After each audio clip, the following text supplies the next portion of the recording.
Hello there and welcome everybody to this Creating Chords and Culture little presentation. Alright, to get things started off with, a chord is a group of pitches that form a single harmonic idea. The pitches in a chord usually sound all at once, but in varying circumstances they may also sound in succession, ascending or descending. Alright, by a quick show of hands, who in here plays guitar or keyboard and reads off of like a chord sheet or a lead sheet? Well, that's good to see. A number of you have either read chords off of a sheet like that.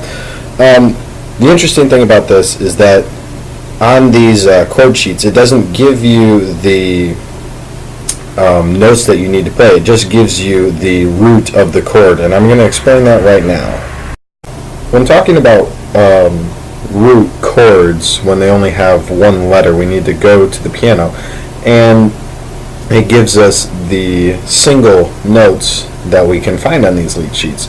A, B, C, D, E, F, G, and then it starts over at A, and it continues to repeat the entire length of the piano. And those are the white keys. The black keys are the corresponding sharps and flats. So in today's music, and even going back to Renaissance time, a lot of the chords that are in music are considered triads, or three-note chords. And in triads, we have three pitches, which are considered the root, the third, and the fifth. And I'll explain that next little bit right now. So the root of the chord is probably the most important part of the chord because it is the tonal center of the chord that we consider to be played at that time. The next note of the chord is considered the third, which means that it's the third note in a particular scale. So if we say take C as our root note, we go from C to D, so 1 to 2, and then D to E, so 2 to 3. So then you have 1 and 3 of the chord. The cool thing about the third in any given chord is that it gives it the color of the chord. It fills out the sound. The last note of a triad is the fifth. And the fifth, just like the third, instead of being 3 notes from the root, is now 5 notes. So you go from C to D, D to E, E to F, and F to G. So in that span you get 5 notes. So G is now the fifth of the chord that we have been building.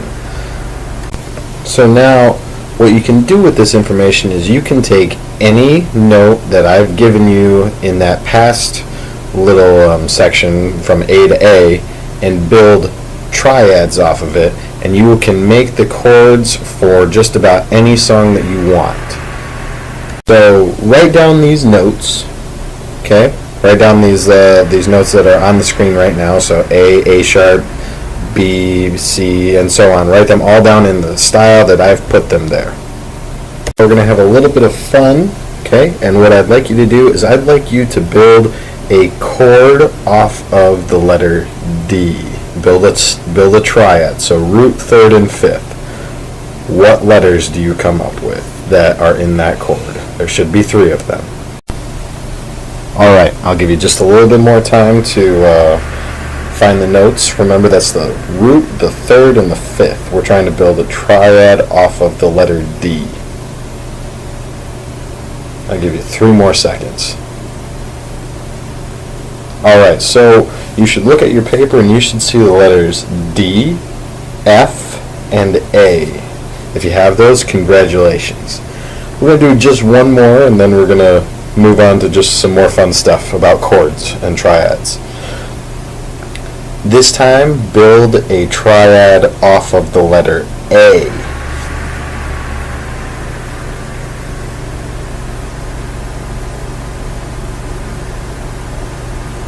Alright, do you have it? Alright, so you should have the letters A, C, and E. So now what I'd like you to do is I'd like you to pause this video, and I'd like you to open YouTube, and I'd like you to type in the address that you see on the screen right now. This will take you to a 4-chord song produced by a British comedy rock band. Alright, welcome back. I hope you enjoyed that little rendition of the 4-chord song by The Axis of Awesome.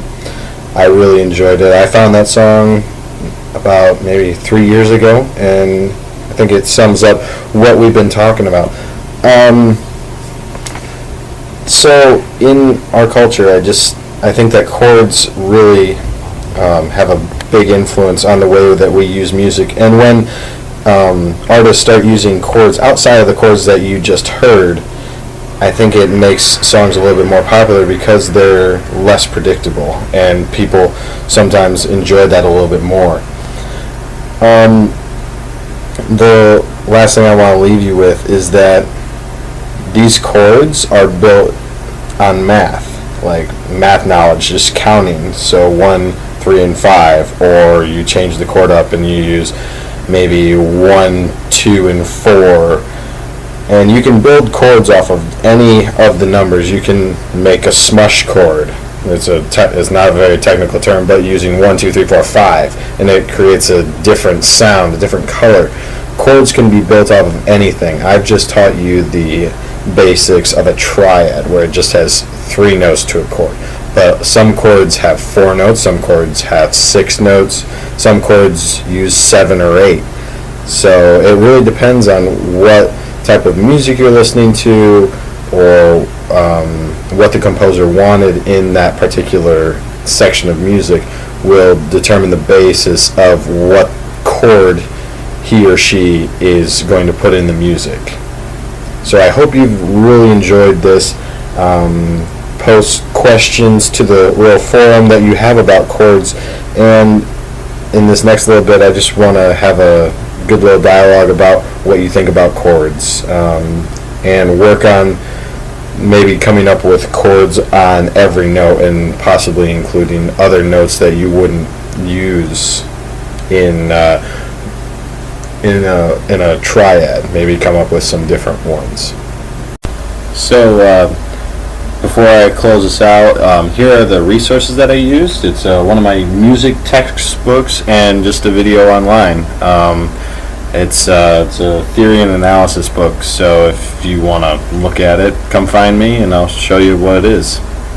So thank you for paying attention to what I had to say about chords. I really appreciated it, and I hope that you learned something about chords and how they relate to other subjects such as math, and how it can relate to our culture now, and why we use chords in music. So thank you so much for your time. Have a good rest of your day.